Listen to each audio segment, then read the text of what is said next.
Kapatid, nawawalan ka na rin ba ng gana na magpatuloy? Nakakatamad na, 'di ba? Pero huwag kang mawalan ng pag-asa. Tuloy lang ang laban.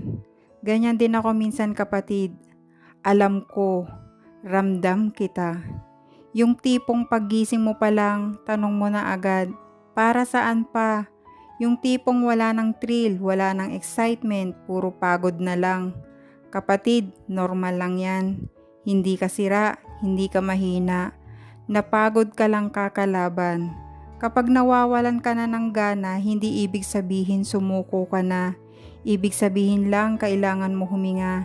Kailangan mo huminto saglit. Hindi para umatras, kundi para mag-ipon ulit ng dahilan. Bakit ka nawawalan ng gana? Kasi ang tagal na. Kasi parang wala namang nangyayari. Kasi akala mo mag-isa ka lang lumalaban. Kasi yung mga pangarap mo parang lumalayo imbes na lumalapit. Kasi yung mga taong inaasahan mo sila pa yung nananakit sa'yo. Pero teka, huminto ka muna. Hingang malalim. Lumingon ka sa likod mo. Ang layo na ng narating mo. Dati umiiyak ka sa problemang nalagpasan mo na ngayon. Dati nagdadasal ka sa mga bagay na meron ka na ngayon. Hindi mo lang napapansin kasi nakatingin ka lagi sa kung ano pa yung kulang. Hindi mo kailangang maging masigla araw-araw. Minsan, ang pagpapatuloy ay ganito lang. Kumain ka kahit walang gana. Maligo ka kahit tinatamad. Bumangon ka kahit gusto mo nang matulog na lang habang buhay. Yun pa lang, panalo ka na para sa araw na to. Huwag mong pilitin yung gana. Hanapin mo yung bakit.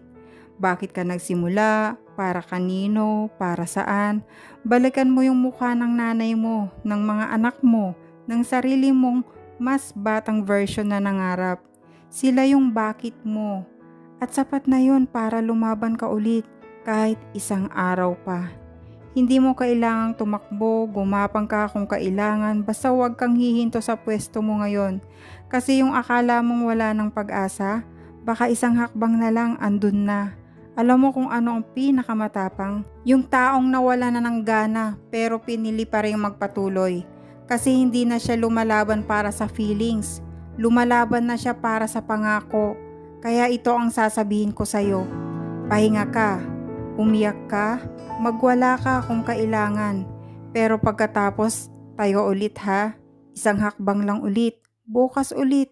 Hindi ka pa tapos, hindi pa to yung ending mo. Kumapit ka lang sa akin ngayon.